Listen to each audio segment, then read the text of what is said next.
देखे थे क्या कि जीमेल वाले पे है बुकलेट। यस सर है, गूगल ड्राइव में। हाँ वही गूगल ड्राइव। ठीक है, तो हम लोग लास्ट क्लास थोड़ा बहुत ही सीखे थे, उसी से आगे हम लोग देखते हैं।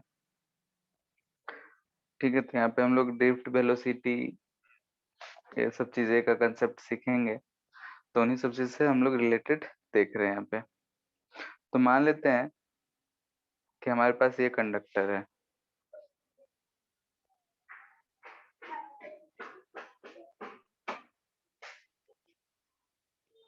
ठीक है, लेट से कि हमारे पास कंडक्टर है। तो हम जानते हैं कि इसमें जो इलेक्ट्रॉन्स होंगे, या फिर हम उसे पॉजिटिव चार्ज की तरह पॉजिट्रॉन्स की बात कर रहे हैं, ये पॉजिटिव लिख रहे हैं। ठीक है, तो ये ई पॉजिटिव जो होंगे ये इसमें ऐसा रैंडम मोशन कुछ कर रहा होगा। यानी कि हम एक को पकड़ ले तो ये ई पॉजिटिव जो है हो सकता है ऐसे घूम फिर के, ऐसा मतलब रैंडम मोशन कर रहा है, कैसा भी ब्रोनियन मोशन कह सकते हो।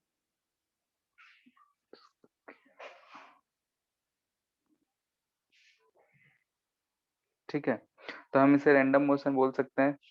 यानी कि हम ऐसा देख सकते हैं कि ऐसे गया घूम फिर के, हो सकता है कि फिर से रेंडमली उसी जगह पे आ गए चाहे जहां से वो गया था। तो ऐसे मोशन में हमें क्या दिख रहा है, यानी कि हम इसे बोल रहे हैं कि रैंडम मोशन है। रैंडम मोशन में हम नहीं कह सकते हैं कि कहाँ गया कैसा गया। तो हम ओवरऑल देख रहे हैं कि इस जगह से एक इलेक्ट्रॉन हटा तो दूसरा इलेक्ट्रॉन यहाँ पे आ गया होगा। तो ओवरऑल हमें दिखता है कि ओवरऑल पोजीशन चेंज कुछ नहीं हुआ है। तो यहाँ पे हम रैंडम मोशन बोल रहे हैं, या फिर इसे ब्रोनियन मोशन भी कहा जाता है। तो इस केस में हमें दिख रहा है कि जो डिस्प्लेसमेंट होगा, नेट की ही बात किया जा रहा है, तो नेट डिस्प्लेसमेंट जो है वो हमें जीरो मिलेगा। ओवरऑल देखेंगे कि एक जगह से अगर चार्ज हटा है तो दूसरा चार्ज वहां पे आ गया होगा। तो ऐसे हम बोल सकते हैं कि जो नेट डिस्प्लेसमेंट है वो जीरो है। डिस्प्लेसमेंट जीरो तो वेलोसिटी कितना होगा? जीरो। जीरो। ठीक है, हाँ ये ध्यान रखना है कि स्पीड जीरो नहीं होता है। ठीक है, जो चार्ज पार्टिकल से वो मूव कर रहे हैं उसका स्पीड जीरो नहीं होगा, और ये जो होता है 10⁶ मीटर पर सेकेंड का ऑर्डर का होता है। ठीक है, नहीं कि बहुत ही फास्ट मूव कर रहा होता है 10⁶, यानी जो हम रैंडम मोशन बोल रहे हैं, ये रैंडम मोशन इतने स्पीड से चल रहा होगा 10⁶मीटर पर सेकेंड के। चार्ज का डिस्प्लेसमेंट जीरो, वेलोसिटी जीरो, यानी कि अगर हम कोई क्रॉस सेक्शन ले तो उसमें डेल्टा क्यू हमें जीरो मिलेगा। डेल्टा क्यू जीरो, इसलिए हम बोल देते हैं कि करंट भी इस कंडक्टर के थ्रू जीरो होगा। तो ये आया हमारा कि अगर हम रैंडम मोशन को कंसिडर कर रहे हैं तो ये सारी चीजें हमें देखने को मिल रही हैं कि जो डिस्प्लेसमेंट है वो zero, velocity zero, net flow of charge zero, तो करंट जीरो। ठीक है, लेकिन अगर हम इसे ही एक बैटरी के क्रॉस कनेक्ट कर देते हैं, यही हमारा कंडक्टर है, इसे हम ऐसा बैटरी से कनेक्ट कर दिए। ठीक है, तो बैटरी से कनेक्ट करें तो क्या हुआ, ये हायर पोटेंशियल है लोअर पोटेंशियल, यानी कि हमें हायर पोटेंशियल और ये लोअर पोटेंशियल पे दिख रहा है, इधर की तरफ इलेक्ट्रिक फील्ड जनरेट हुआ। अगर इसका पोटेंशियल हम बोल रहे हैं V, और ये अगर लेंथ है L, तो हम ये को बोल सकते हैं कि V/L होगा, क्योंकि कांस्टेंट है पोटेंशियल डिफरेंस, इलेक्ट्रिक फील्ड इसमें कांस्टेंट जनरेट हुआ है स्टेडी स्टेट में, तो हम V=ED लिख सकते हैं, नहीं कि N/L लिख सकते हैं। तो इलेक्ट्रिक फील्ड इतना होगा। अब अगर हम इसमें इस इलेक्ट्रॉन की बात करें, पॉजिट्रॉन हम बोल रहे हैं, इस पॉजिट्रॉन की बात कर रहे हैं, तो ये अपना रैंडम मोशन कुछ कर ही रहा था, लेकिन इस पे एक फोर्स लगने लगेगा। अच्छा, पॉजिटिव मान रहे हैं तो इस पे फोर्स इधर की तरफ लगेगा, E/E। ठीक है, और इस फोर्स की वजह से इसके मोशन में इफेक्ट पड़ेगा। क्या इफेक्ट पड़ेगा? तो जैसे कि अगर हम बोल रहे हैं कि हमारा चार्ज पार्टिकल है, ऐसा कुछ मोशन किया है, ठीक है, लेट से ऐसा कुछ मोशन किया है, ठीक है, स्टार टाइप का कुछ भी है। अब इस पे इधर की तरफ एक नेट फोर्स लग रहा है, तो ये जो रैंडम मोशन था ये थर्मल की वजह से था, तो थर्मल की वजह से है तो ये तो रहेगा ही, इसमें कोई चेंज नहीं आएगा। ये वेलोसिटी अगर यहाँ था तो यहाँ रहेगा, लेकिन एक नेट फोर्स की वजह से ये जो है थोड़ा सा इधर की तरफ डिस्प्लेस हो जाएगा ऐसा। ठीक है, यानी कि जो भी हम देखेंगे ऐसा करते हुए हमारा ऐसा कहीं पे आके एंड होगा। तो हमें दिख रहा है रेड वाले में जो है थोड़ा बहुत शिफ्टिंग, यानी कि अगर हम बोल रहे हैं कि इसका पाथ ऐसा था, इलेक्ट्रिक फील्ड फोर्स इधर की तरफ लगा E इंटू ई, तो इसका जो पाथ है अब थोड़ा सा इधर की तरफ शिफ्ट हो गया है, यानी कि यहाँ पे हमें दिख रहा है कि इधर शिफ्टिंग है। वैसे ही इस जगह पे अगर हम देखें इसे तो हम ये बोल सकते हैं ये क्या है, शिफ्टिंग। ठीक है, जिसे हम लोग क्या नाम देते हैं, ड्रिफ्ट। ड्रिफ्ट इसलिए क्योंकि याद हो हम लोग ऐसे अगर नदी क्रॉस करते थे, नदी अगर इधर स्पीड यू से बहता था, अगर आदमी इधर की तरफ किसी स्पीड से मूव किया तो ये इधर कहीं पहुंचता था, तो ये डिस्टेंस को हम लोग क्या बोलते थे, ड्रिफ्ट। डिस्प्लेसमेंट। ड्रिफ्ट बोलते थे, कितना ड्रिफ्ट हुआ। ठीक है, तो वैसे ही यहाँ पे भी जो इलेक्ट्रॉन है जाना कहीं और जा रहा है, उसका मोशन किधर और है, लेकिन एक नेट ड्राइविंग फोर्स आ जा रहा है जिसकी वजह से इलेक्ट्रॉन या पॉजिट्रॉन की बात कर रहे हैं उसमें थोड़ा बहुत शिफ्टिंग दिख रहा है, उसे ही हम बोल रहे हैं कि वो ड्रिफ्ट है। बात समझ आया कि ड्रिफ्ट हम किसे कह रहे हैं, यानी कि हम यस। किसी भी एक इलेक्ट्रॉन की बात कर रहे हैं, तो ऐसा अगर मान लेते हैं कि इसका ओरिजिनल पाथ था, तो अगर इस डायरेक्शन में कोई भी एक फोर्स लग गया इस पे, तो ये जो पाथ है थोड़ा बहुत ही, क्योंकि ये वाला स्पीड बहुत ज्यादा है, तो यहाँ पे ऐसा जाएगा। अब चला तो वही था, लेकिन अब इधर की तरफ ये अगर हम एक्स बोल रहे हैं तो ये हम बोल रहे हैं कि ड्रिफ्ट, इतना ड्रिफ्ट हो चुका है। वो किसकी वजह से हुआ है, तो इस लगने वाले फोर्स की वजह से हुआ है, कि उस पे एक्सटर्नल फोर्स लग रहा है जिसकी वजह से पॉजिट्रॉन आगे की तरफ है, नहीं कि अगर पॉजिटिव चार्ज मार रहे हैं तो इलेक्ट्रिक फील्ड के डायरेक्शन में मूव करते रहेगा। अब ये जो रैंडम मोशन पहले था वो अभी भी रहेगा, और वो थर्मल की वजह से है, थर्मल की वजह से तो अभी भी हीट है, टेम्परेचर है, तो वो अभी भी हो रहा है। लेकिन ओवरऑल हम देख रहे हैं तो एक इलेक्ट्रॉन को देख के तो ऐसा शिफ्टिंग हमें नजर आ रहा है, जिसे हम बोल रहे हैं ड्रिफ्ट। अब इसी चीज का वेलोसिटी फाइंड करेंगे तो उसे हम बोलते हैं ड्रिफ्ट वेलोसिटी। तो इस केस में हमें दिख रहा है कि डिस्प्लेसमेंट जो है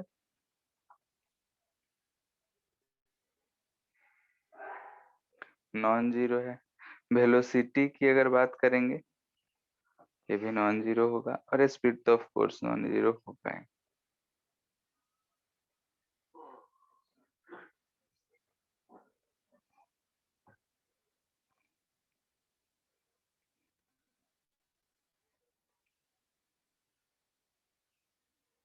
इतना बात क्लियर है।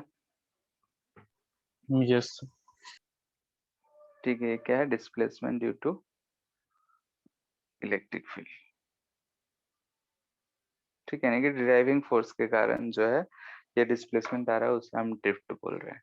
सेम वैसे ही कि अगर हम नदी का, रिवर का केस का अगर हम लोग लेते थे, रिवर वाला प्रॉब्लम में, तो रिवर के केस में हम लोग लेते थे नदी अगर यू से बह रहा है तो आदमी यहाँ पे ए पे नहीं पहुंच के बी पे पहुंचता था, अपने वर्टिकली अपोजिट साइड पे ना पहुंच के कुछ आगे पहुंचता था, जिस डिस्टेंस को हम लोग बोलते थे ड्रिफ्ट हुआ है। अब ड्रिफ्ट वेलोसिटी फाइंड करना है, तो यहाँ से हमें ड्रिफ्ट का वेलोसिटी कितना होगा ये हमें फाइंड करना पड़ेगा। अगर ड्रिफ्ट हो रहा है तो कितने स्पीड से हो रहा है, कितना वेलोसिटी है डायरेक्शन के साथ, तो ये हमें अगर फाइंड करना है तो इसके लिए हम लोग एक एजम्पशन लेते हैं।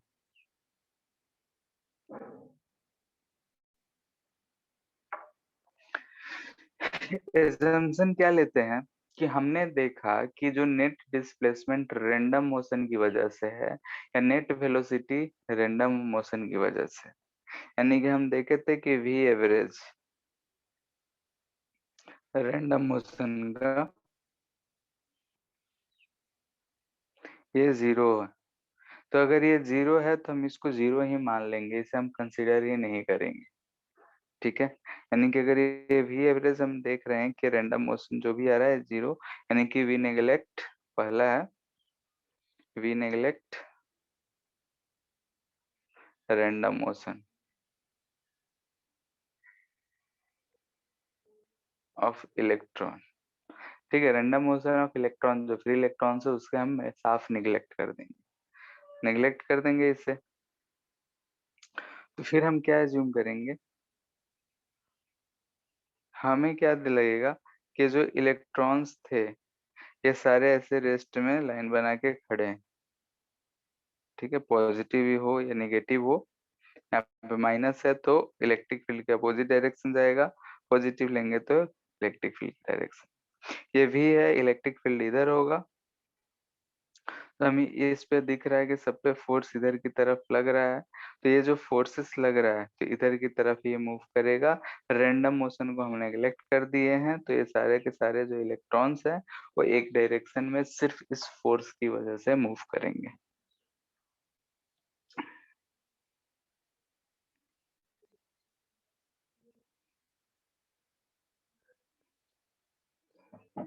ठीक है, तो यहाँ पे ये चीज assume किया जाता है कि all electrons will move with an average speed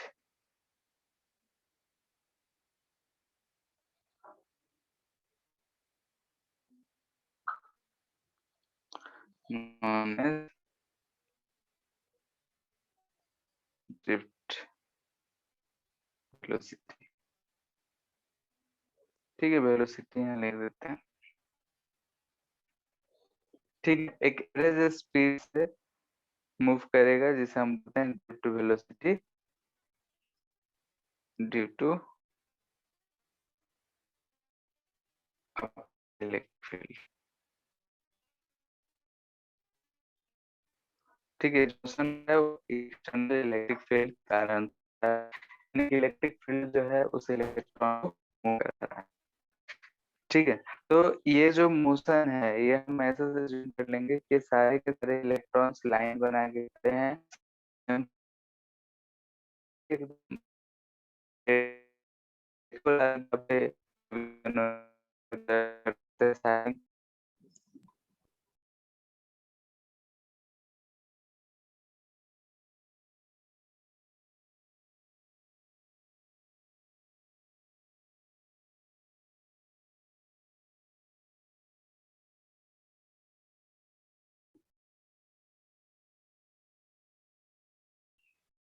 लो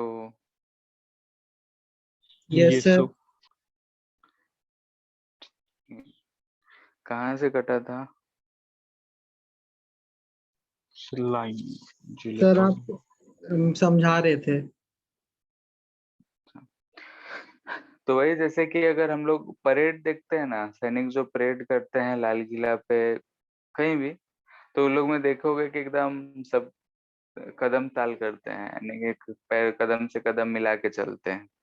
तो वैसे ही हम लोग यहाँ पे भी एज्यूम करते हैं कि इलेक्ट्रॉन्स जो हैं कदम ताल करते हुए चल रहे होंगे, यानी कि we assume electrons most like soldiers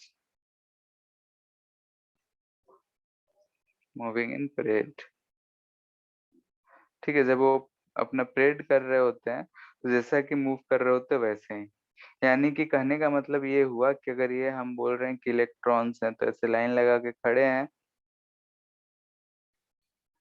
और ये अगर मूव करेगा इधर तो ये सारे के सारे एक कांस्टेंट स्पीड से मूव करेंगे, यानी कि सब में जो ड्रिफ्ट आया होगा वो सेम आया होगा, और सब एक कांस्टेंट स्पीड से मूव करेगा जिसे हम बोलते हैं वीडी।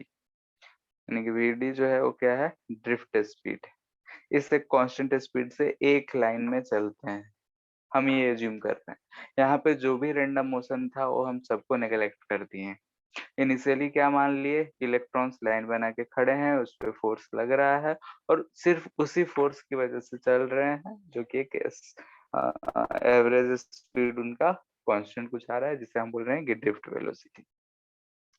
इतना बात क्लियर है? ठीक है, तो यहाँ समझना ये है कि इलेक्ट्रॉन्स जो हैं रैंडम मोशन अभी भी मेंटेन कर रखे हैं, लेकिन हम उसे अपने कैलकुलेशन के लिए कंसिडर नहीं कर रहे हैं, क्योंकि उसका इफेक्ट जो है ओवरऑल 0 आ रहा था। क्लियर है इतना? Yes sir.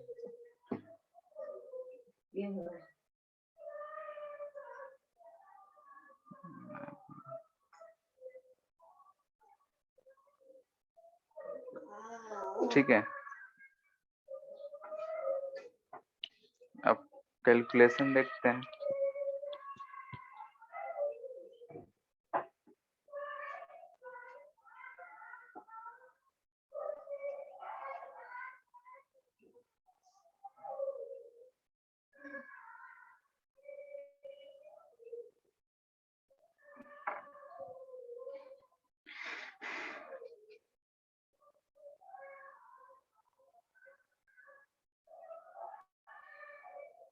ये भी है, तो यहाँ पे हम बोल सकते हैं कि इधर ये पॉजिटिव टर्मिनल माइनस तो भी होगा, इधर इलेक्ट्रिक फील्ड जो है इस डायरेक्शन में आया है, जिससे हम बोल सकते हैं V/L, अगर इसका लेंथ हम बोल रहे हैं L है। तो अब हमने जो भी इलेक्ट्रॉन्स हैं उन्हें तो हम मान चुके हैं कि वो लाइन बना के चल रहे हैं, तो यहाँ पे हम एक क्रॉस सेक्शन ले रहे हैं। ठीक है, ये क्रॉस सेक्शन ले रहे हैं, हम पॉजिट्रॉन्स को मान रहे हैं, यानी कि पॉजिटिव है। ठीक है, सारा पॉजिटिव चार्ज है, ऐसे सरफेस पे ऐसा है। तो यहाँ पे हम बोल रहे हैं कि T=0 पे यहाँ पे, तो ये सारा का सारा क्या इधर की तरफ VD स्पीड से मूव कर रहा होगा, इस डायरेक्शन में सारा का सारा VD स्पीड से मूव कर रहा होगा। Yes sir. कुछ देर के बाद देखेंगे तो ये यहाँ पे आ जाएगा, यानी कि T= अगर हम डेल्टा टी टाइम ले लें तो ये सारा का सारा ये वाला जो सरफेस है हमें यहाँ पे नजर आएगा। ठीक है, लाइन से मूव कर रहा है, तो यानी कि हम बोल रहे हैं कि अब जो इलेक्ट्रॉन है डेल्टा टी टाइम के बाद यहाँ आ गया। तो इसमें हमें क्या दिख रहा है कि डेल्टा टी टाइम में डिस्टेंस कितना मूव किया होगा, तो VD इंटू डेल्टा टी, ये डिस्टेंस मूव किया होगा। VD स्पीड से मूव कर रहा है, हम इसका क्रॉस सेक्शनल एरिया बोल रहे हैं कि A है।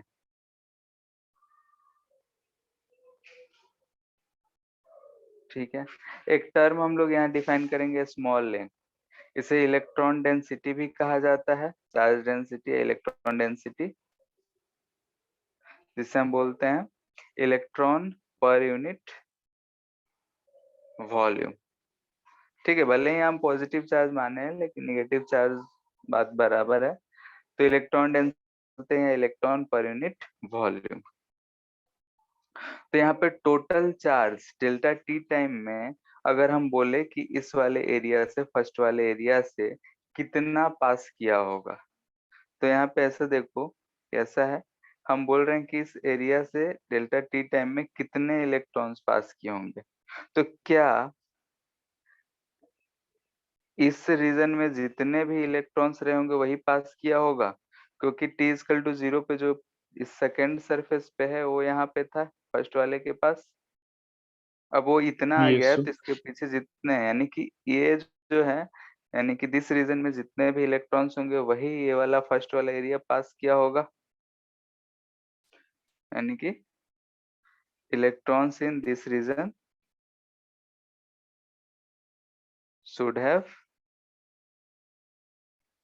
crossed first surface in delta t time। ठीक है, इतना सो किया वो तो होगा। VD पे डिपेंड करेगा। हाँ, तो VD से जा रहा है। तो उससे ठीक है, ज्यादा भी VD तो उसके जो पीछे हम वाला वो भी तो।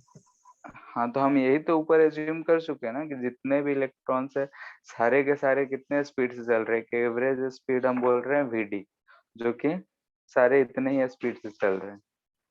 सैनिक परेड क्यों बोले? अगर उसमें हम बोले कि आगे वाले से पीछे वाले का रफ्तार तेज हो जाएगा तो टकरा नहीं जाएंगे, होगा। यस अगर आगे वाले का स्पीड ज्यादा हो गया, पीछे वाले का कम, तो सेपरेशन बढ़ जाएगा। लेकिन ऐसा नहीं है, सब साथ साथ चलते जाएंगे, ये हमने एज्यूमशन कर लिया है।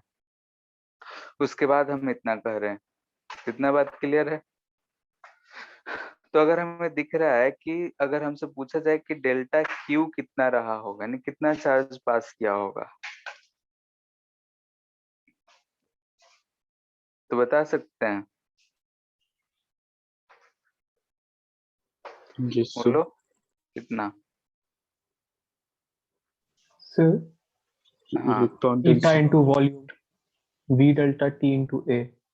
एन है, एन, ईटा नहीं है, एन से small n, n into volume यही लिखेंगे, ठीक है। यस तो सर वॉल्यूम कितना होगा, ये वाला एरिया ए है, so VD VD into into delta delta T T, into A yes ठीक है, यही होगा। तो डेल्टा क्यू हमें पता चल गया, ठीक है। तो यहाँ से हम बोल सकते हैं कि दिस इम्प्लाइज डेट कि सिंस डेल्टा क्यू हमें मिल जा रहा है एन, अच्छा ये तो है नंबर ऑफ, सॉरी, इनटू ई से मल्टीपल करना पड़ेगा, यस सर ठीक है। चार्ज हम बोले हैं, ये क्या है, ये है नंबर ऑफ इलेक्ट्रॉन इलेक्ट्रॉन्स, ठीक है, number of electrons crossing surface. यानी जो हम सरफेस की बात कर रहे हैं, उस सरफेस को इतने इलेक्ट्रॉन्स में, उसमें हम ई से मल्टीपल कर दिए तो हमें मिल रहा है ये चीज। तो हम यहाँ से बोल सकते हैं n E A V t delta t, ये चीज आ रहा है हमारा delta q. This implies that current अगर लिखेंगे तो हमें delta q by delta t होता है करंट, यानी कि n E A V t. Drift speed के टर्म में अगर हम देखें तो हमारा करंट जो आ रहा है n E A V t. और अगर हम जे की बात करें तो जे होता है आई अपॉन ए, तो इसे हम लिख सकते हैं एन ई वी टी,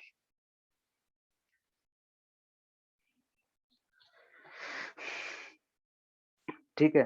तो अगर हम ड्रिफ्ट वेलोसिटी के टर्म में करंट को लिखे तो I equal to N E A V T. Current density की बात करें तो करंट पर यूनिट एरिया होता है, तो एन ई वी टी लिख सकते हैं, ठीक है। तो यहाँ पे हमने एजम्पशन किया है, एक तो जो रैंडम मोशन था उसे हम यहाँ नेग्लेक्ट कर रहे हैं, लेकिन यहाँ पे इलेक्ट्रॉन्स हमेशा रैंडम मोशन कर रहे होंगे, रैंडम मोशन कर रहे होंगे, साथ में इलेक्ट्रॉन्स जो मूव कर रहे हैं उनका कोलिजन भी हो रहा होगा। कोलिजन इनफैक्ट जो एटम्स हैं मेटल के, उससे भी कोलिजन हो रहा होगा, जो फ्री इलेक्ट्रॉन्स हैं उनमें भी आपस में कोलिजन हो रहा होगा। तो हम उन सब चीजों को बैकग्राउंड में रखे हुए हैं, हम यहाँ पे ड्रिफ्ट वेलोसिटी में उसके इफेक्ट को नेग्लेक्ट कर, लेकिन वो सब चीजें हो रही हैं, ये बात हमेशा ध्यान रखना है। क्लियर है? बाकी हम यहाँ पे देख रहे हैं कि जैसे ट्रैफिक में लाइन से गाड़ियां निकलते रहती हैं, मान लेते हैं एक स्पीड से, तो वैसे ही स्पीड से ये चलती रहेंगी, बाकी सब हम मोशन को नेग्लेक्ट कर रहे हैं तब। तो उसके बाद हमें दिख रहा है कि करंट जो है एन ई आ रहा है और J N E V T आ रहा है। वीडी जो है यहाँ पे उसे हम बोल रहे हैं कि वो ड्रिफ्ट वेलोसिटी है, ठीक है। इतना में कोई दिक्कत? नो अगेन फिर also, अगर हम एक पॉजिटिव चार्ज की बात कर रहे हैं, एक पॉजिटिव चार्ज है, इसकी हम कंसीडर कर रहे हैं, जिसका मास जो है मास ऑफ इलेक्ट्रॉन रहा होगा, ठीक है, अंदर की बात कर रहे हैं, इधर की तरफ इलेक्ट्रिक फील्ड है, तो इस पे जो फोर्स लग रहा होगा, इधर की तरफ फोर्स लग रहा होगा ए इंटू ई, ठीक है। यानी कि हम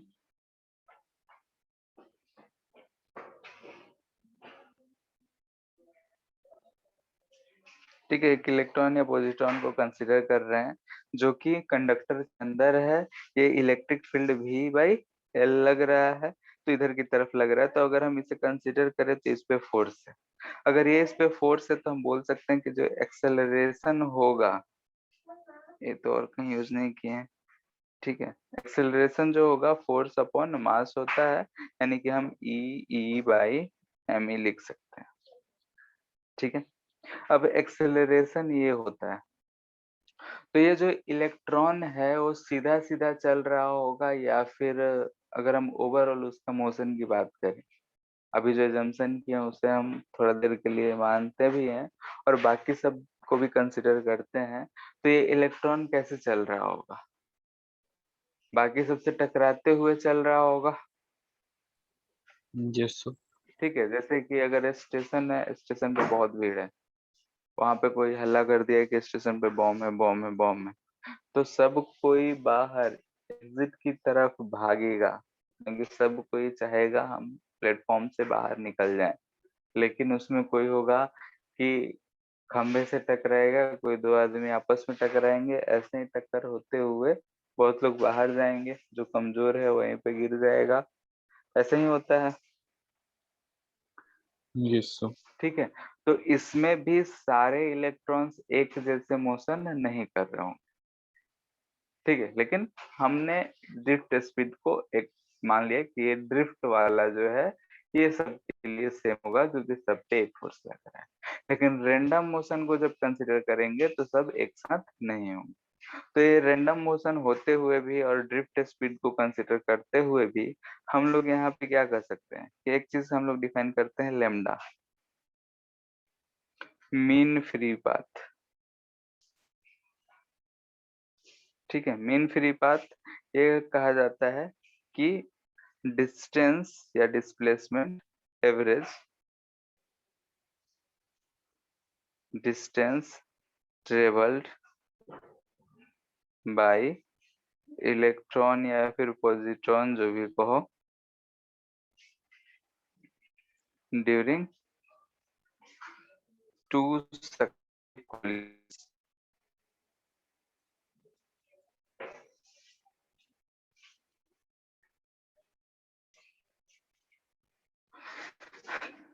ठीक है, लैम्डा हम डिफाइन कर रहे हैं main free path. Main free path क्या कह रहे हैं कि हमें दिख रहा है कि हर एक इलेक्ट्रॉन मूव कर रहा है तो एक दूसरे से टकरा रहा है। तो दो टक्कर के बीच में, जैसे कि यहाँ पे कोई एटम है, एक इलेक्ट्रॉन इस जगह पे टकराया फिर यहाँ जाके टकराया, तो इस दौरान इसने बिना टक्कर के ये डिस्टेंस चला, तो उसे हम बोल रहे हैं मेन फ्री पाथ। और ये तो एक इलेक्ट्रॉन की बात कर रहे हैं, ऐसे से बहुत सारे इलेक्ट्रॉन्स को मिला के जो हम एवरेज निकाले हैं उसे हम बोलते हैं मीन फ्री पाथ। ठीक है, और एक टर्म दिखाते हैं टाउ, टाउ से लिखते हैं, इसे बोलते हैं रिलैक्सेशन टाइम।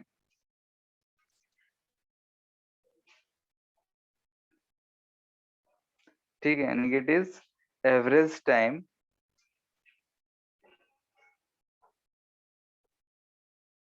फॉर इलेक्ट्रॉन्स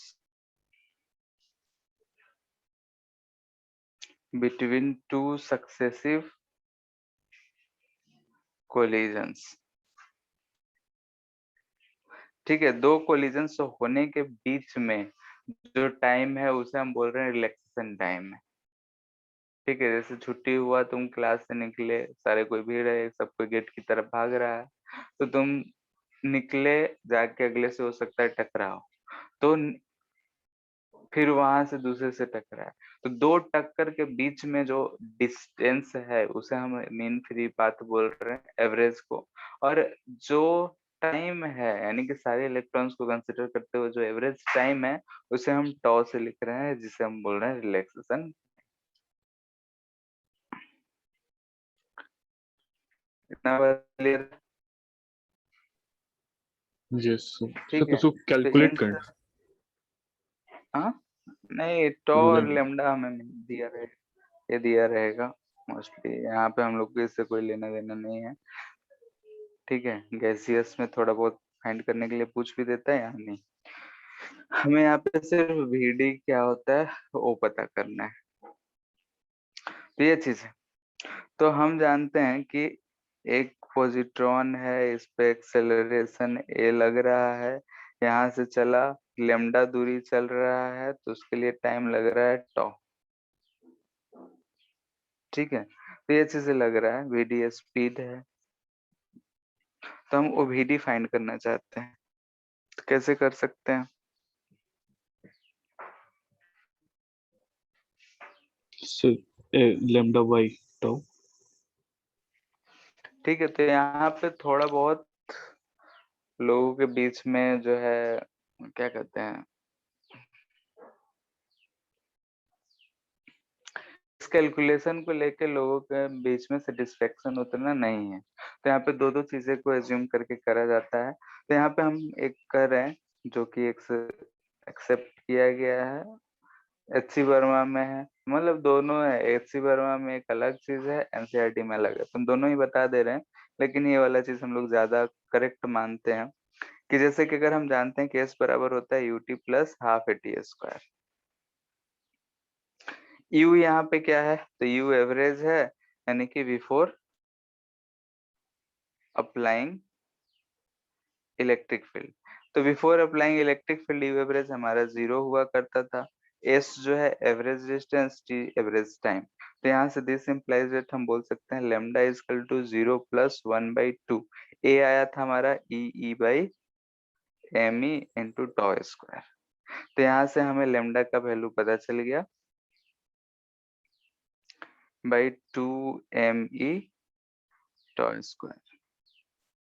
ठीक है, ये आया हमारा mean free path time, relaxation time की टर्म। अब अगर हम बोल रहे हैं कि रिलैक्सेशन टाइम में है, तो एवरेज स्पीड, अगर हम दिस इम्प्लाइज दैट कि एवरेज स्पीड या वेलोसिटी की हम बात कर रहे हैं, जिसे हम vd से लिखते हैं, ये लेमडा बाई टॉ लिखा जाएगा, average distance, average displacement upon average time, तो ये हमें मिलेगा ई बाई 2 me इंटू टॉ।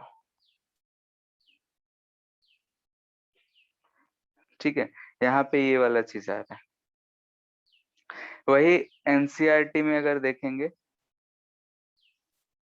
ठीक है, ये है एचसी वर्मा में, So एनसीईआरटी में lambda by अगर tau हम, है वो. हाँ हाँ, Lambda lambda by by tau. टॉ, हाँ, average displacement by average time ही तो वेलोसिटी होता है, तो लेमडा क्या Yes. था, एवरेज, तो यहाँ So वो से ये tau अच्छे से लिख दीजिए ना. कौन सा, So ये lambda के जो नीचे. टॉ है, लेकिन वही हम एनसीईआरटी को कंसीडर करें, तो एनसीईआरटी में बोल रखा है बीडी फाइंड करना है, तो वी बराबर यू प्लस 80, एवरेज है, तो vd बराबर ये u तो 0 ही है, plus A E by M E into tau लिखा गया है, यानी vd equal to E by M E into tau लिखा गया है।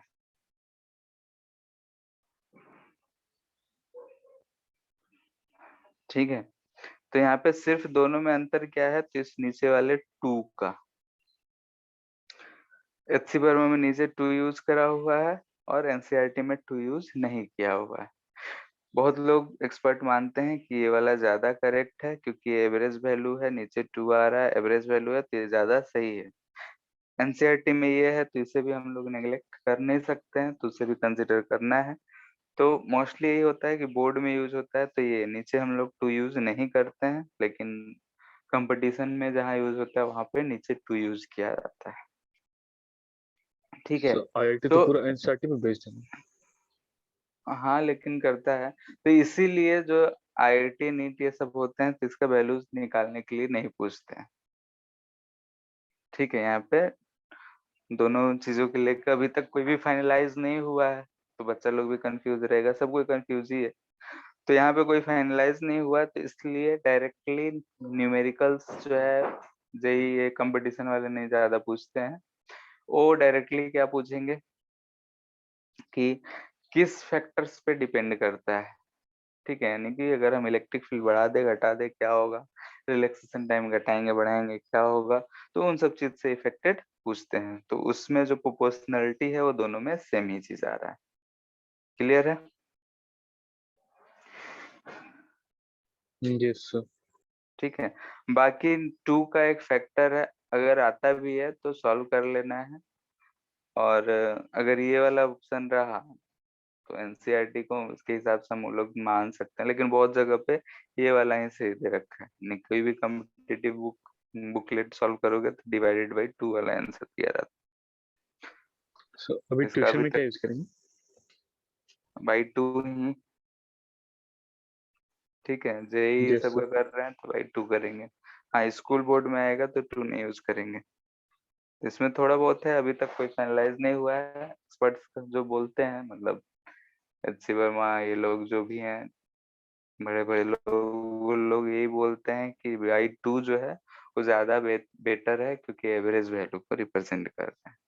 कुछ बुक्स में लिखा रहता है कि ये बेटर है।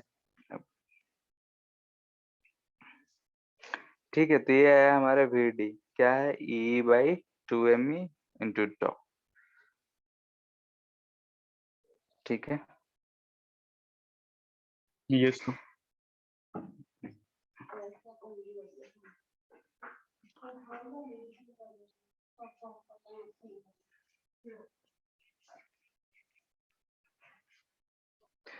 सिंस आई जो होता है NEAVD होता है, तो हम यहाँ से बोल सकते हैं आई इजकल टू NEA।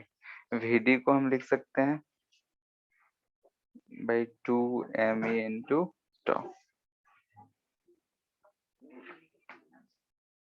ठीक है, लिख सकते हैं। Yes sir. ई को हम V बाई L लिख सकते हैं। ठीक है, तो ई और ये L, कंफ्यूज नहीं होना है। तो यहाँ से हमें क्या मिल रहा है, ध्यान से देखो। आई इजकल टू,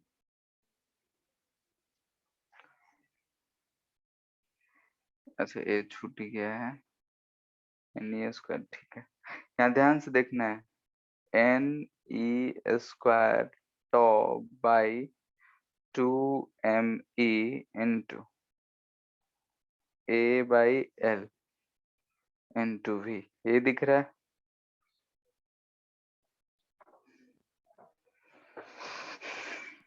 यस सर। ठीक है, तो I इजकल टू क्या होता है, ओम्स लॉ से V बाई R होता है।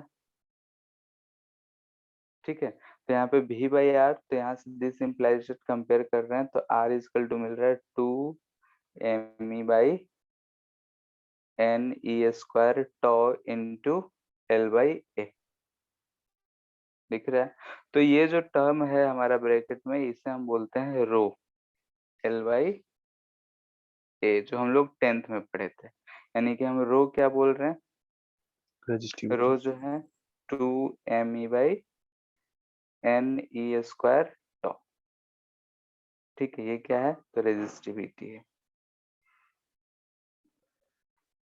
ठीक है, तो यहाँ से हमें क्या मिल रहा है, R equal to rho L by, यहाँ ध्यान से देखो रेजिस्टिविटी किस किस चीज पे सर, तो डिपेंड करेगा। एनसीईआरटी में भी रेजिस्टिविटी का वैल्यू अलग दिया हुआ होगा। हाँ, M ही दिया है।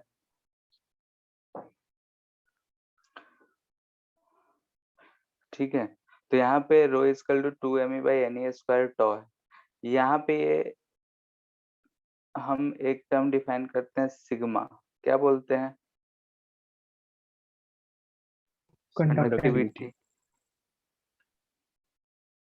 एक्टिविटी, ये सारे चीज देख के किस किस फैक्टर्स पे डिपेंड दिख रहा है, ये हमें क्या दिख रहा है, डिपेंड्स ऑन मटेरियल। नीचे। यस। ठीक है, क्योंकि कोई कैसा मटेरियल है, मास ऑफ इलेक्ट्रॉन फिक्स है, चार्ज ऑफ इलेक्ट्रॉन फिक्स है n, चार्ज डेंसिटी कैसा है उस पर डिपेंड करता है, रिलैक्सेशन टाइम पे डिपेंड करता है, तो एंड टेम्परेचर, क्योंकि अगर हम टेम्परेचर बढ़ाएंगे तो स्पीड बढ़ेगा, स्पीड बढ़ेगा तो रिलैक्सेशन टाइम घटेगा, ऐसा होगा। तो टेम्परेचर डिपेंडेंट पे हम देख। ठीक है, तो यहाँ से हम R इक्वल टू देख रहे हैं, तो रो L बाई A आ रहा है। तो यहाँ बोल सकते हैं हम रेजिस्टेंस डिपेंड्स ऑन,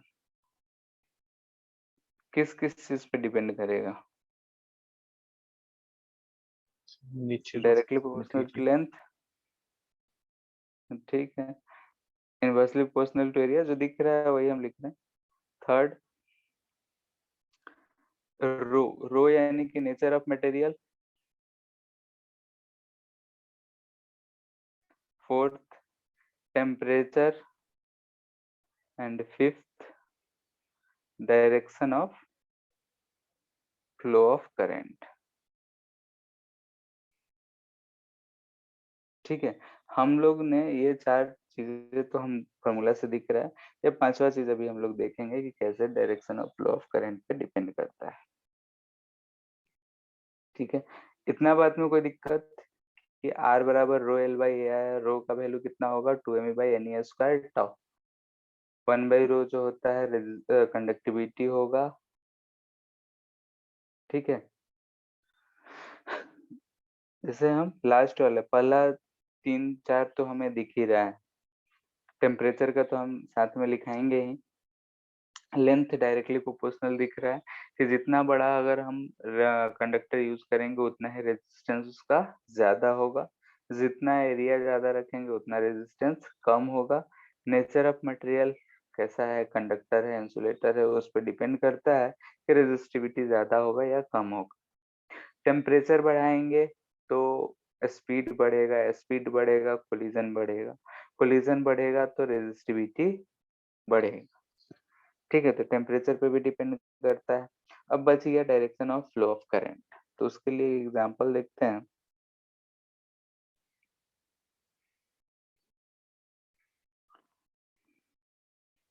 मान लेते हैं कि एक ऐसा क्यूब है,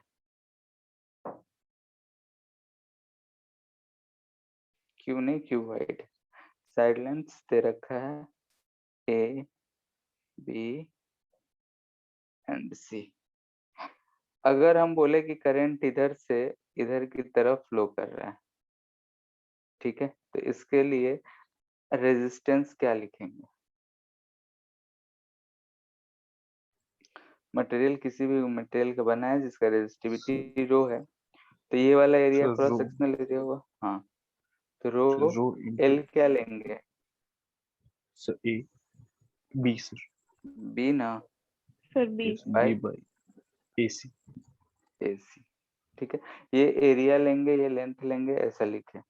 अगर हम बोल देते हैं कि भाई ऐसा करंट नहीं ऐसे बह रहा है, मान लेते हैं नीचे से ऊपर ऐसे जा रहा है, तो I2 के लिए अगर हम R2 लिखेंगे तो क्या लेंथ सेम रह जा रहा है?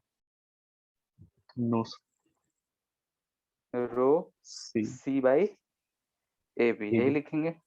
ये दोनों यस रेजिस्टेंस सेम है? नहीं है।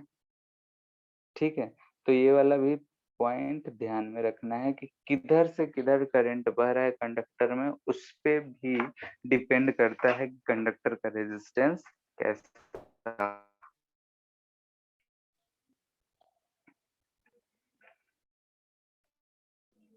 ठीक है, यानी कि हम यहाँ पे चाहें तो ऐसा बोल सकते हैं, डिसिम्प्लाइज इट या नोट करके लिख सकते हैं कि जो L है R equal to rho L by A है, इसमें जो L है ये along फ्लो ऑफ करंट है। ठीक है, जिधर करंट बह रहा है उधर का लेंथ लेना है, और area perpendicular to flow of current लेना है। क्लियर है? Yes sir.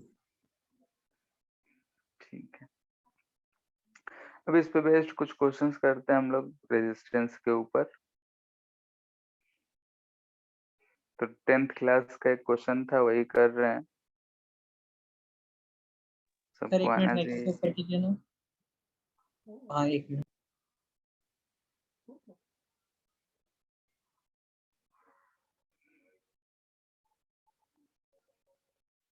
हो गया sir.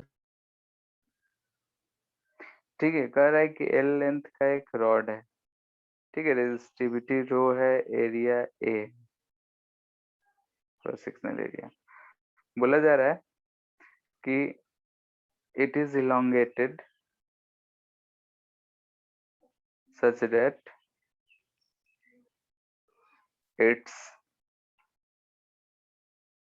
length becomes double. Find new resistance. ठीक है, डबल को हटाओ, यहाँ पे बोलो becomes n times, जनरल हो जाएगा. Then find new resistance.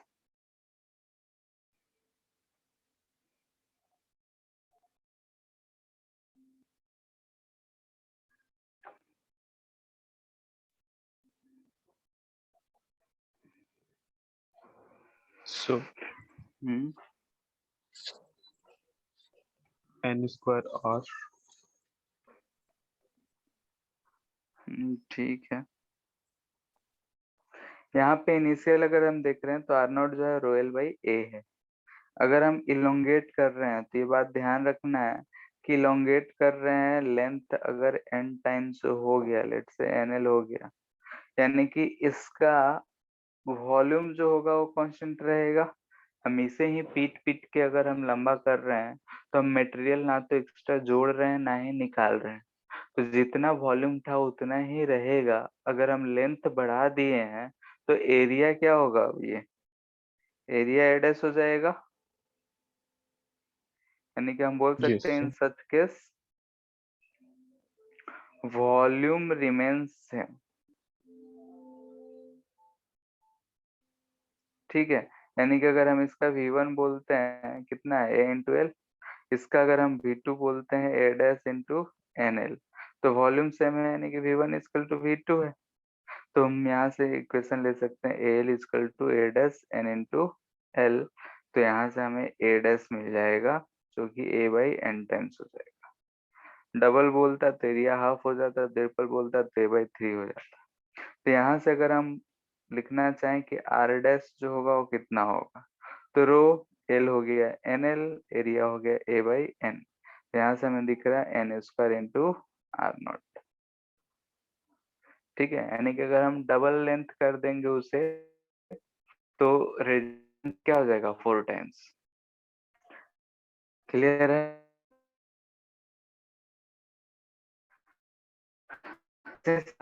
है कि हम यहाँ पे लेंथ को डबल ना कह के रेडियस को बोल सकते थे कि 1/2 हो गया, 1/4 हो गया, एरिया के टर्म्स में बोल सकते थे. तो अकॉर्डिंगली वैसे ही चेंज कर लेना है, हो जाएगा. Yes, sir. ठीक है, 10th क्लास में भी ऐसे ऐसे सवाल थे, तो हम इन सब पे ज्यादा उतना नहीं करा रहे हैं, थोड़ा अलग अलग टाइप के करेंगे.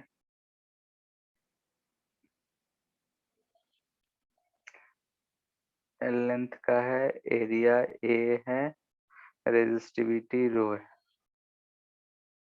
ठीक है, कह रहा है कि इसका पूरा पोर्शन नहीं, लेकिन ये एक्स वाला पोर्शन जो है इसे हम पीट पीट के लंबा कर दिए. यानी कि if x part is stretched such that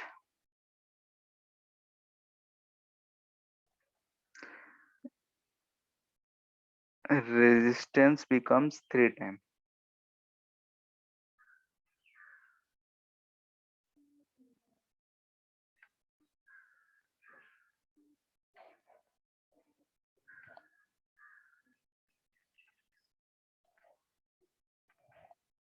ठीक है, फाइंड एक्स.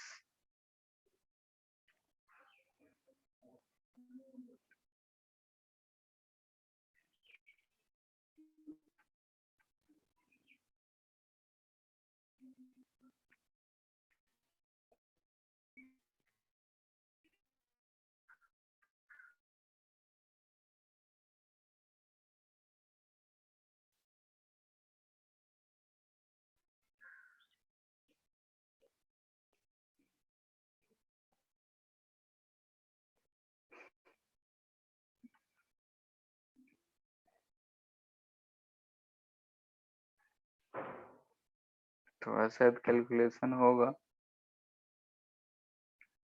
और एक चीज इसमें कि ऐसा बनेगा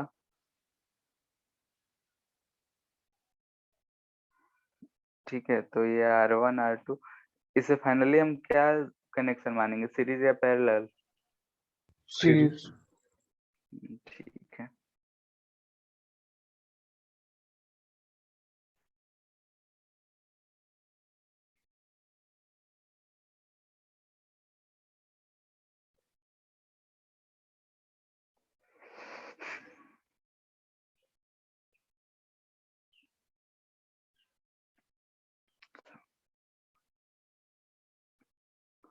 इसका लेंथ कितना हो गया होगा?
तो काफी लंबा एक्सप्रेशन हो गया।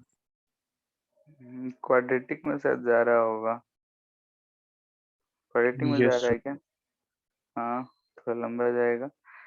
Plus rho A square by A X equal to आ जा रहा है कितना, 3 times.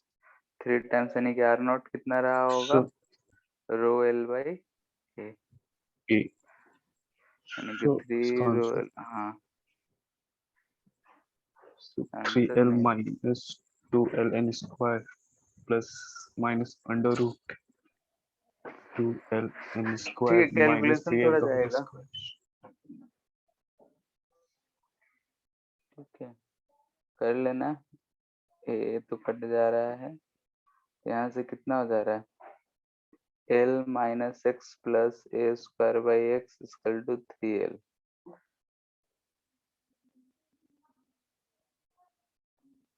X square plus 2l x minus a square equal to 0, यही आ रहा है।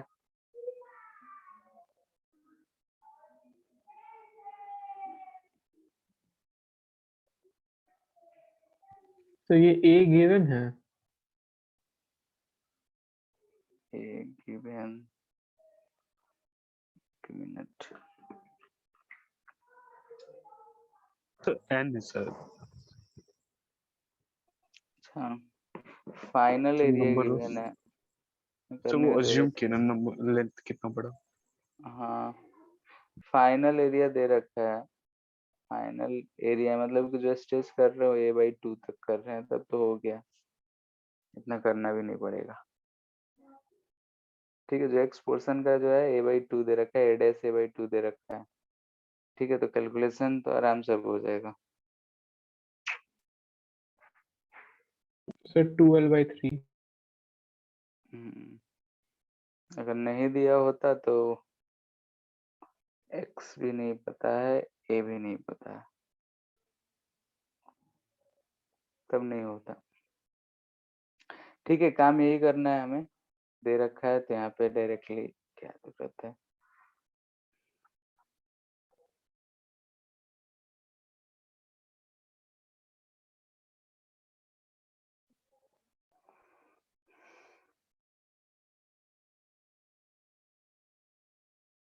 ठीक है, जब दे रखा है तो इसमें कुछ है ही नहीं।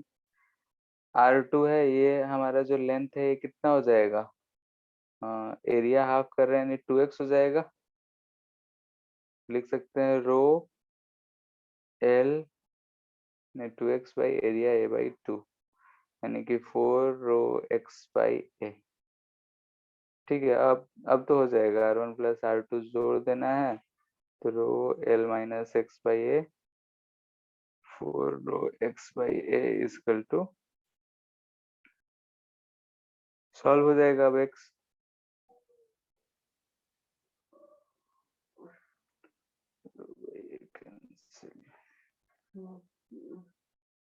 कितना आ रहा है 12/3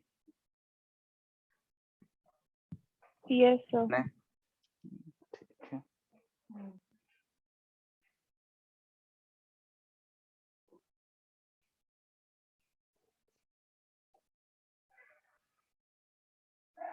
ऐसा एक रॉड है, इसमें करंट इधर से इधर जा रहा है, रेडियस r है, लेंथ l है, तो रेजिस्टेंस कितना होगा? Rho l by pi r square. Rho l by pi r square. किसी को दिक्कत इसमें?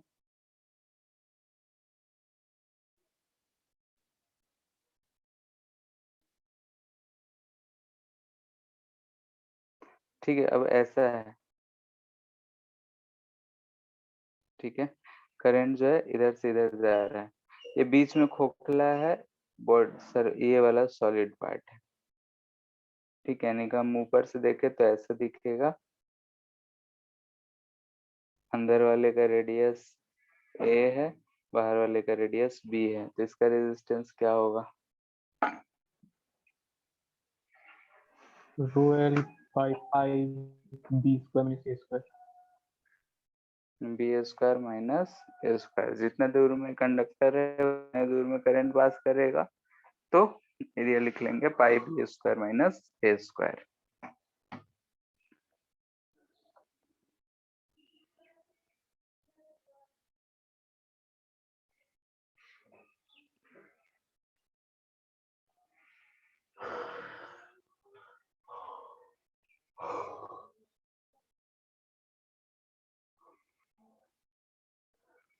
ठीक है, यहाँ पे ऐसे बैटरी कनेक्टेड है, ध्यान से देखना है,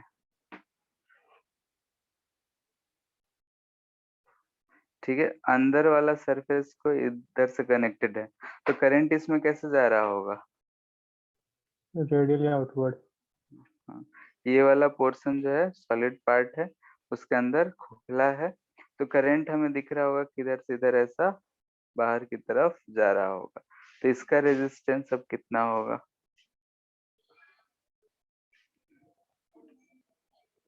ठीक है, टॉप व्यू देखेंगे तो ऐसा दिखेगा कि करंट जो है इधर से इधर जा रहा है,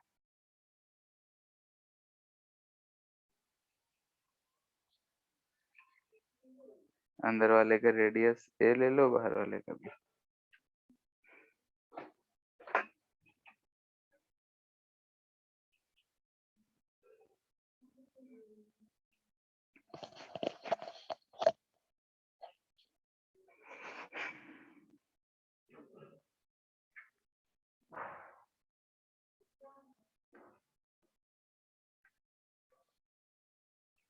length L,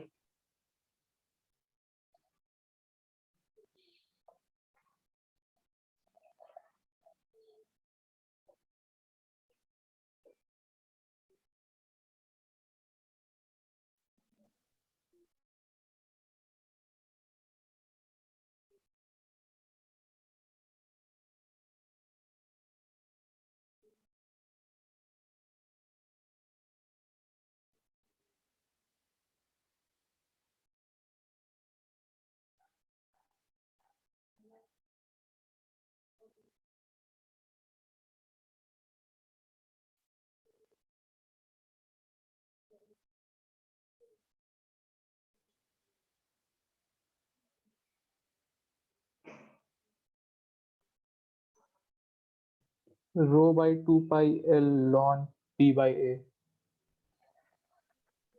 rho by 2 pi L ln B by A, ठीक है, ऐसा ही करंट जा रहा है, तो ये जो हमारा बन रहा है, ये जो सरफेस एरिया इसका बनेगा, वही हमको एरिया दिख रहा है, दिख रहा है, ये हम एक एलिमेंट ले लिए हैं, अगर इसका हम टॉप व्यू देखते हैं तो ऐसा कुछ मिलेगा, साइड व्यू, ये अंदर वाला रेडियस, ये बाहर वाला, और जो हम एलिमेंट लिए हैं यहाँ से r दूरी पे जाकर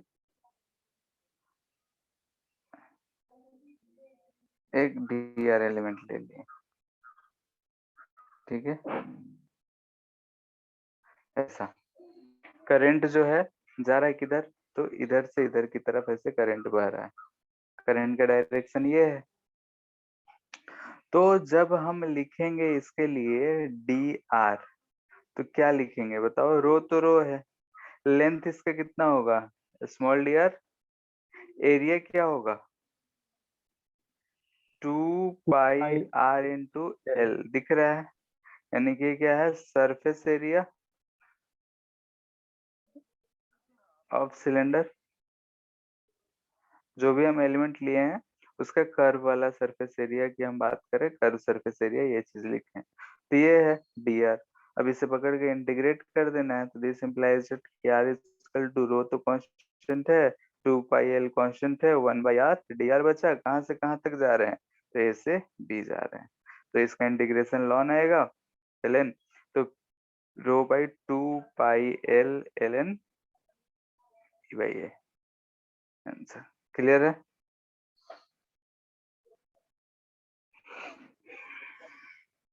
यस सर। ठीक है,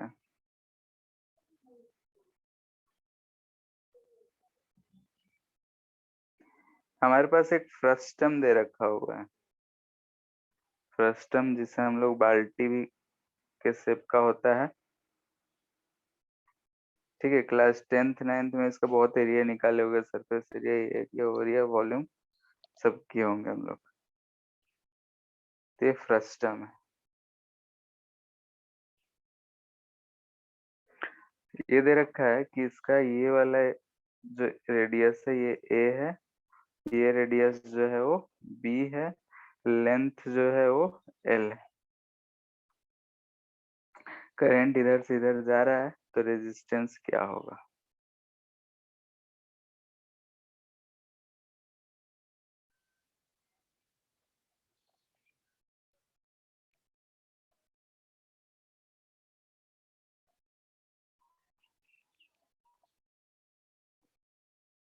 ऊपर वाले केस में देखिए जैसे जैसे करंट बाहर की तरफ जा रहा है, तो वैसे वैसे सरफेस एरिया चेंज होते जा रहा है। यहाँ भी अगर हम लेफ्ट हैंड से राइट हैंड जा रहे हैं तो सरफेस एरिया चेंज होते जा रहा है।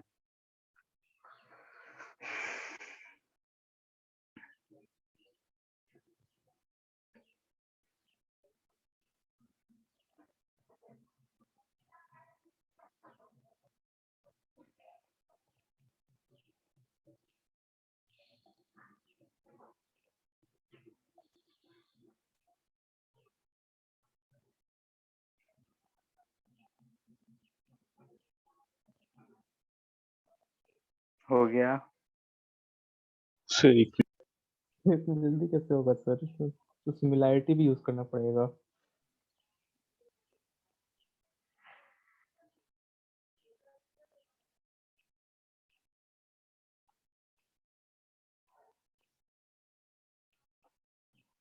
थोड़ा बहुत दिमाग लगाओगे तो बिना सिमिलरिटी के एक अलग कंसेप्ट से हो सकता है, और शायद वो चीज अभी नहीं जान रहे होगे तो बता देते हैं।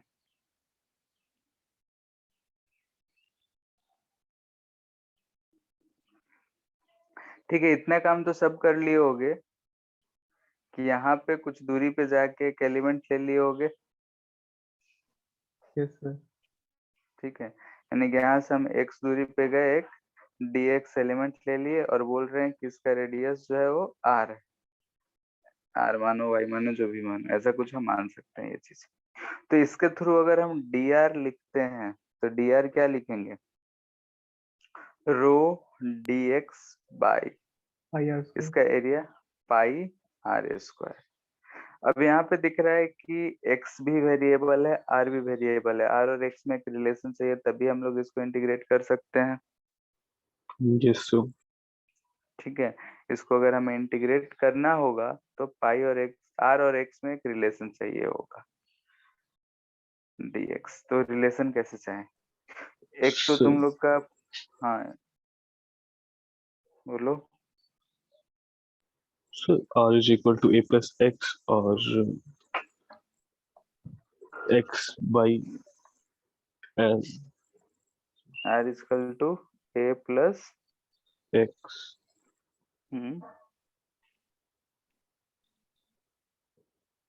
कैसे आया? So x नहीं. So 10 similarities. So r by x is equal to b minus a by a.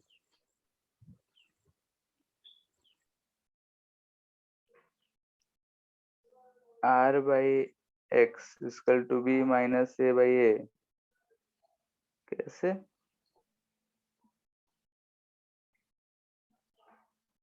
ये ना बन r रहा है। minus so ये r a minus है, ये x. r है, ये b है। So r minus a, sorry. हाँ, r minus a by x. r minus a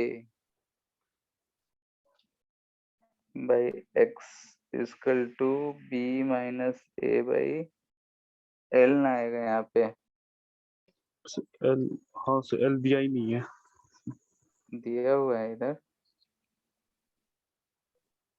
ठीक है, यहाँ पे जैसे ये आ रहा है, तो यहाँ पे अगर एक लाइन ऐसे ड्रॉ कर दो, ठीक है, तो ये दूरी हमें x दिख रहा है, ये दूरी l दिख रहा है, तो यहाँ पे r minus a by x equal to b minus y by l सबको दिख रहा है सिमिलरिटी से।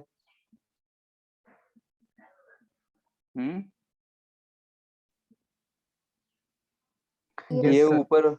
ये ऊपर वाला ट्रायंगल देखना है, तो ये ऊपर वाला ट्रायंगल अगर देखेंगे तो इसको अगर देखेंगे तो सिमिलरिटी अगर यूज करते हैं तो हमें यहाँ पे क्या मिलेगा, r minus A by x equal to b minus A by l. Clear है? इस चीज को ऐसे भी अगर नहीं समझ में आता है तो मेथड 2 भी यूज कर सकते हैं। क्या? हम इसे कोऑर्डिनेट एक्सिस मान लेते हैं वाई एक्स। ये जो लाइन है ऐसा जा रहा है, ठीक है, ये एंड हमारा ए है, ये वाला एंड बी रिप्रेजेंट कर रहा है, यहाँ पे ये चीज आर है, तो उसके करस्पॉन्डिंग हमें यहाँ पे एक्स दिख रहा है। इस लाइन का इक्वेशन लिख सकते हो क्या? So y is equal to y की जगह हम r ले रखे हैं, इसे हम r ही बोलते हैं, ठीक है, या फिर y लिखो, बाद में r चेंज कर देंगे। y इक्वल टू क्या होता है, b minus A slope by l, ये लेंथ l है, yes sir, तो l into X M X plus a. Plus C, ठीक है, y को हम r कर दे रहे हैं, ये आ रहा है, यहाँ से भी देखो तो वही इक्वेशन आ रहा है। ठीक है, तो दोनों में से कैसे भी यूज करो, तुम्हारे ऊपर है। ठीक है, यहाँ पे हमने क्या किया कि इक्वेशन लाइन ले लिया, एक्सिस मान लिया और इक्वेशन लिख लिए। अगर हम इस लाइन का इक्वेशन लिख लिए तो हमें फंक्शन एक्स और आर का मिल गया। क्लियर है? इसमें किसी को दिक्कत? No sir. ठीक है, तो दोनों में से कोई भी मतलब है, यहाँ पे अगर हमको ये रिलेशन मिल गया तो अभी हमें क्या करना है, r और dx में रिलेशन चाहिए होगा, तो dx चाहिए, तो यहाँ से हम लिख सकते हैं dr इजकल टू क्या हो जाएगा, b minus A by L into D x. ठीक है, तो r अगर रखना है तो dx को उससे रिप्लेस करना पड़ेगा। Yes sir. तो फिर So डायरेक्ट r रिप्लेस करके हो सकता था. r नीचे दिख रहा है कि स्क्वायर है और r हम कितना करना दिक्कत में, बोलो। आपका आवाज कट गया. r हमें दिख रहा है b minus A by L X plus A, और इंटीग्रेशन में जब हम रेजिस्टेंस ले रहे थे तो रो बाई पाई इंटीग्रल यहाँ आवाज r कट रहा स्क्वायर है। ये करा। हेलो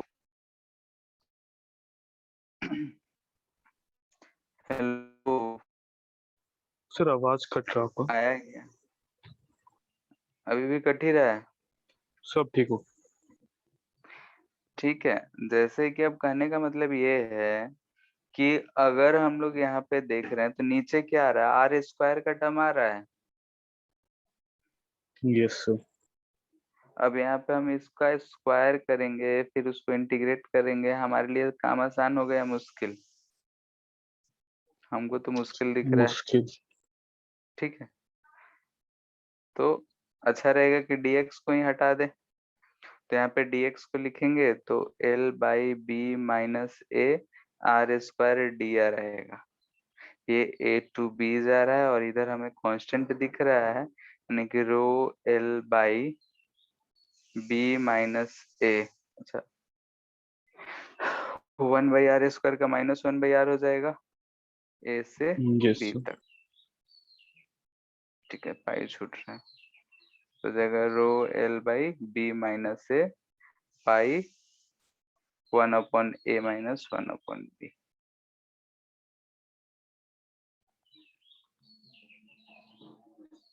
ठीक है, इसमें नया चीज कुछ नहीं था, बस वही एक रिलेशन है, मैथ का है, निकाल सकते हो तो कोई दिक्कत नहीं है।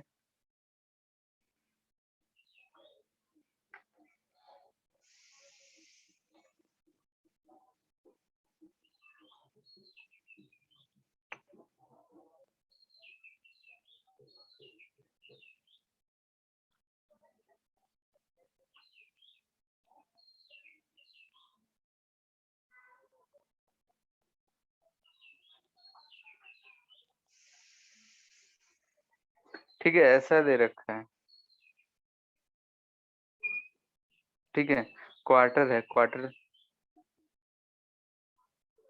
Circular part. ठीक है, सर्कुलर है, यानी कि ये जो एंगल होगा 90 डिग्री बन रहा है। ये रेडियस a है, आउटर रेडियस b है। अगर ऐसे हॉरिजॉन्टल सरफेस पे रखे हैं तो इसका हाइट जो है वो h है।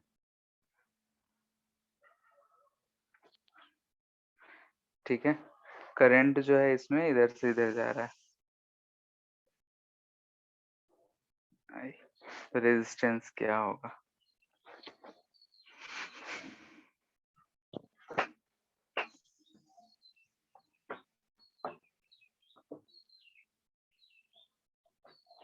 समझ पा रहे हो कि कैसा है ये कंडक्टर?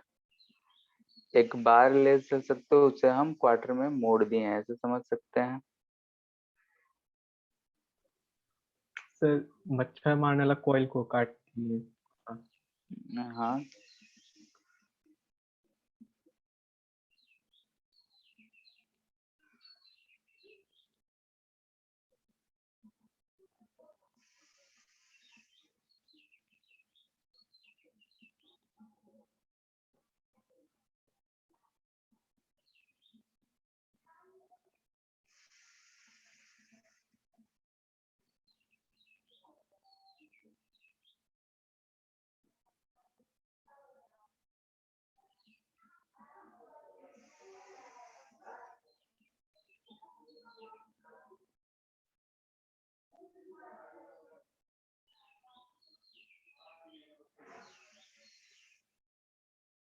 हो गया।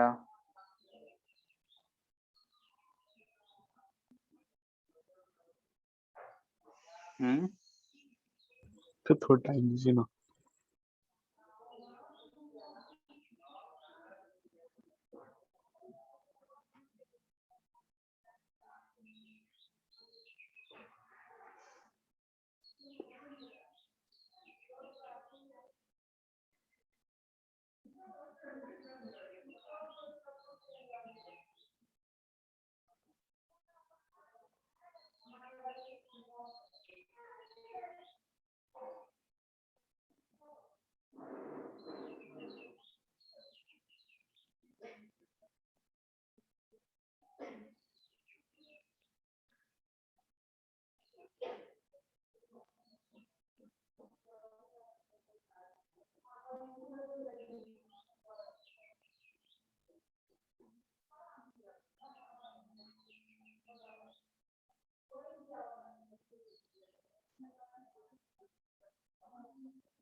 फिर 2 ρ/πh ln b/a। ठीक है, dr लिखना है, ऐसा एलिमेंट ले लिए हमें, तो रो एल क्या दिख रहा है, dx, इसका एरिया, एरिया क्या दिखेगा, बोलो, length into height, length of arc into height। तो length of arc 2πx/4 into height, तो जगह 2 ρ dx/π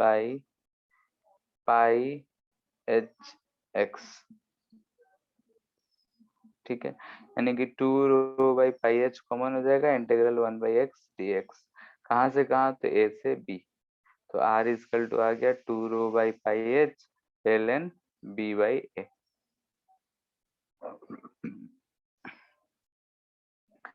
ठीक है, इसमें हम ऊपर से नीचे भी करंट भेज सकते थे, ठीक है, नहीं कि आउट ऑफ द प्लेन से into the plane,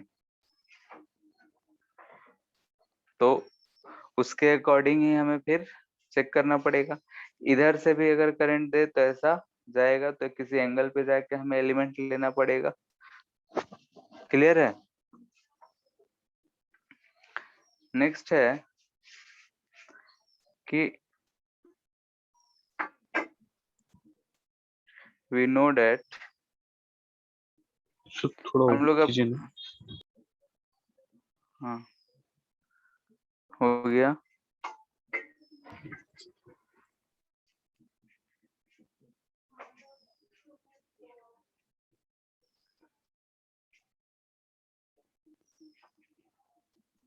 yes sir. ठीक है। एक चीज है कि हम लोग जानते हैं, अब जान गए हैं कि वी डी इजकल टू क्या था, E/2 me इंटू टॉ, यही था। Yes sir. ठीक है, जिसे अगर हम लोग लिखे थे कि अगर हम v/i लिखे थे एंड v/i लिखे थे, तो ये हमारा r आया था, r का वैल्यू क्या आया था, रो l/a लिख सकते थे, या फिर 2mel/ne²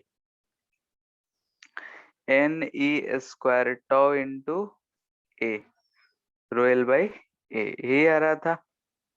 और यहाँ से हमने बोला कि रो इजकल टू 2me/ne² टॉ होगा। इतना बात में कोई दिक्कत?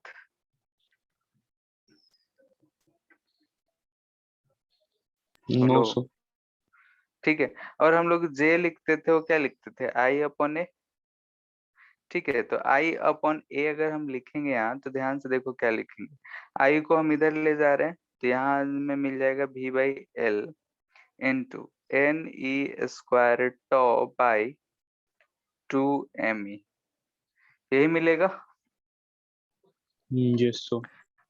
और यहाँ पे अगर रो ये था, तो सिग्मा जो है और कुछ नहीं, 1/, है तो ne² टॉ बाई 2me, यही है सिग्मा, यानी कि ये वाला चीज हमें सिग्मा दिख रहा है, और v/l जो है e दिख रहा है।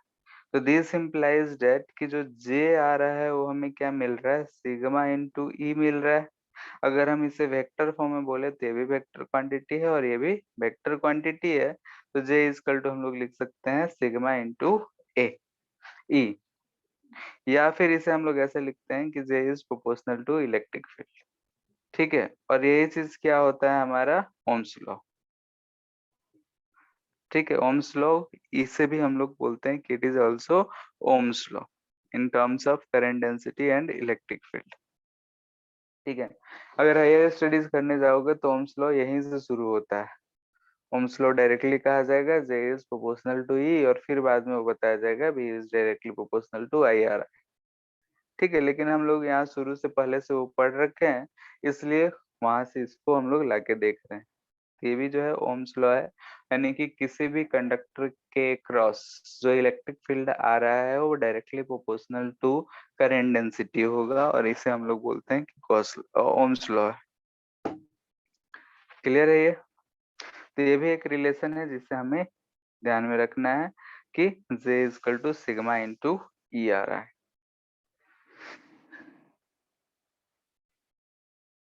ठीक है।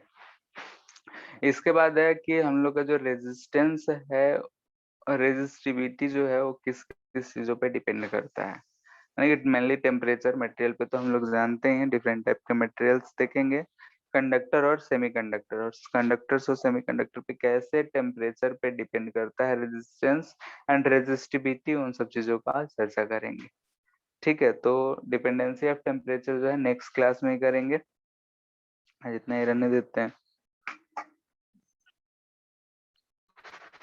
तो ठीक होमवर्क है, होमवर्क तो अभी हम मॉड्यूल देखे ही नहीं है, ये वाला।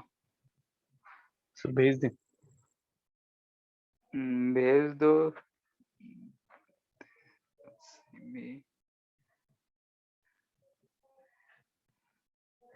अभी तो ज्यादा कुछ नहीं आया होगा इसमें, सिर्फ वही मतलब एनसीईआरटी में मिलेगा तो मिलेगा, नहीं तो हमको नहीं लगता किधर मिलना चाहिए।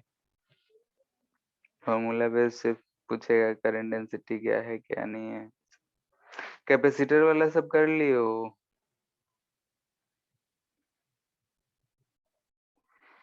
HC yes Verma sir. में कर सकते हो। एचसी वर्मा में क्वेश्चन नंबर, टेम्परेचर डिपेंडेंसी कहीं है,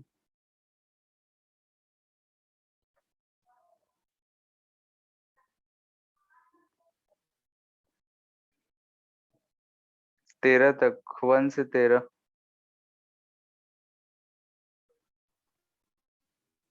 HC Verma current electricity 1 to 30।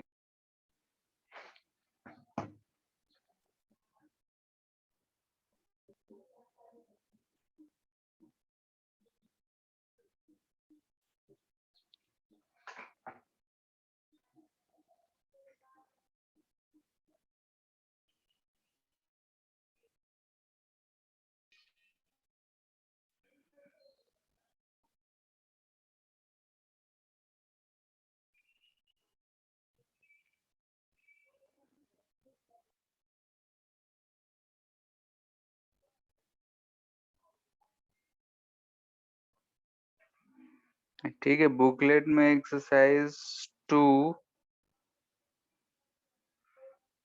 Question number 1 to 9।